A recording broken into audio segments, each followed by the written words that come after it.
What's dating? So there's actually, you said, is it this or that? I would say it's both. There's two forms of dating in a marriage. One is going on a date. Yeah, just have date night. And the way I would describe a date in that context would be spend 3-4 hours together or more or less, whatever it is. But during that time, you're not talking about anything that you have to talk about, because otherwise it's just an extension of the home. In other words, we're just going to go out and do what people do on a date. When people are on a date, we're doing silly things. We're doing things that we don't have to do. I'm playing a game with you. I'm going to a lounge with you. It's not relevant to life. So going on a date means we're going to do something now for the next 3-4 hours that's not relevant to our life. We're not going to talk about the kids. We're not going to talk about finances. That's not what we're going to talk about. Now, some people, when I say this to them, they say, well, then what are we going to talk about? If you had that problem when you were dating, what are we going to talk about? You probably wouldn't have gotten married. So you need to go back there. You need to go back to that place where when you say, when a couple who's married for so many years says, but then what are we going to talk about? It's so sad, because chances are they got engaged because they were talking about stuff that didn't have to be talked about. That was meaningless. That was not meaningless, but not relevant. Just having conversations. When you have conversations like that, two things happen. First of all, you get to know each other. You just get to, which is what dating is all about, right? We're trying to get to know as much as I can about you. And second, it becomes, there's a certain safety that sets in. We can just, there's a flow, there's a friendship. If I'm talking to you about something that we have to talk about, then it's about the conversation. If I'm talking to you about something that we don't have to talk about, it's about us. It's about friendship. If you look back at our friendships we formed in high school or earlier or later, most friendships are built around meaningless time spent together. That's where the friendships are built. We may end up doing something meaningful, but the friendship was built with meaningless time, with time that had we didn't have to. I say meaningless, meaning it wasn't part of any agenda. So one part of dating in a marriage, you have to keep on doing things that are not part of the agenda. But there's another aspect of dating in marriage, which is you could, let's say we're on a date and we're arguing about something, about what kind of home we want to build, what neighborhood we're going to live in, what kind of school we want to send our kids to. So we're having this conversation on a date. And one person says, the boy says, I would love to send my kids to this kind of school. I said, I would love to send my kids to a different kind of school. Like I want that school. No, I would want that school. And we totally disagree. We're dating.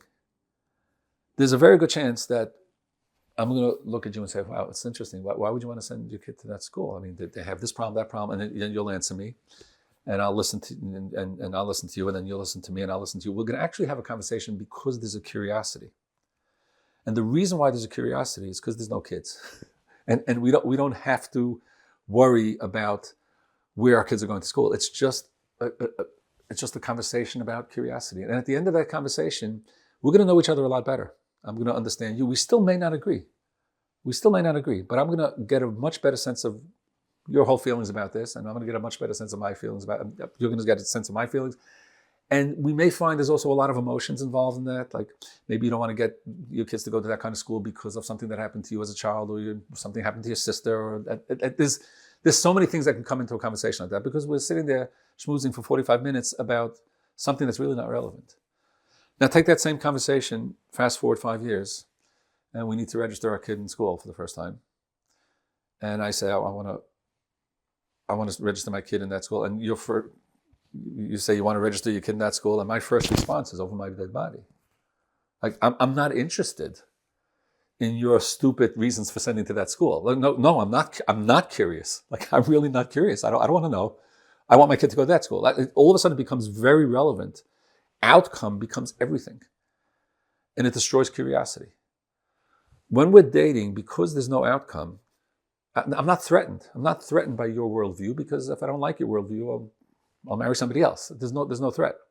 Now we're committed to each other. Your worldview becomes a threat to me, and I'm not curious anymore. Dating means we're curious. Like, can I take every conversation that's going on between us and create a dating curiosity about that? Like, there's something here. So there's something about, and there's another rule on dates. If I'm thinking in my date, let's say on that same conversation on the date, you're thinking, I say something to you about where I want to send my kids to school, and you're thinking over my dead body. That's not what you're going to say to me. You're going to smile and say, really, why? What happened to the over my dead body? One of the rules of dating is we're supposed to be nice to each other. Like it's just understood. Imagine a couple who they treat each other the same way. Like, we're going to go into this conversation about where to send our kids to school. There's two rules that are we're going to go on a date, which means I'm going to be curious about what's going on, and we're going to be nice to each other. Like, if I'm thinking to myself over my dead body, that's not what I'm going to say, because we're on a date. So maintaining, one thing dating in a marriage means just dating. But the other thing dating in a marriage is maintaining that relationship that we had on a date. That's so important. It's just perpetuating that kind of relationship. Couples so easily fall into a relationship where outcome is everything. And there's actually, John Gottman has a statistic on resolutions, right, in terms of outcome. The number is 69%. So let's just say 70% of arguments that the disagreements that couples have in marriages, good marriage, bad marriage, doesn't make a difference. 70% of the disagreements that couples have in marriages are never resolved. If we're 22 years old and we just got married and we adamantly disagree about a certain topic, there's a 70% chance that when we're 95 years old, we will still disagree about that topic. This is the happy marriages and the not happy marriages. So it's not about outcome. It's about, what do we do with this disagreement? If we have a disagreement and I go on a date with you, if we have a disagreement and we start fighting it out, we don't stand a chance, because 70% of the time we're not going to agree anyway, and we just got ourselves in this huge fight. If I know that there's a 70% chance that we're going to disagree, and now we have an argument, and there's a 70% chance that I won't convince you and you won't convince me, so what are we doing right now? We're going on a date. And what that means is I'm going to really be curious. I want to get to know you. Like, I totally disagree with you. Like, I don't understand how you could want that. But you're a human being as much as I am, so I'm going to be curious. And we're going to be nice to each other. When you do that, outcome almost becomes secondary. Outcome is important, but it's the second most important thing. Anytime a husband and wife get into a fight, get into a disagreement, the second most important thing about that disagreement is the outcome of that particular disagreement. The first most important thing is, what's our relationship going to look like after this is over?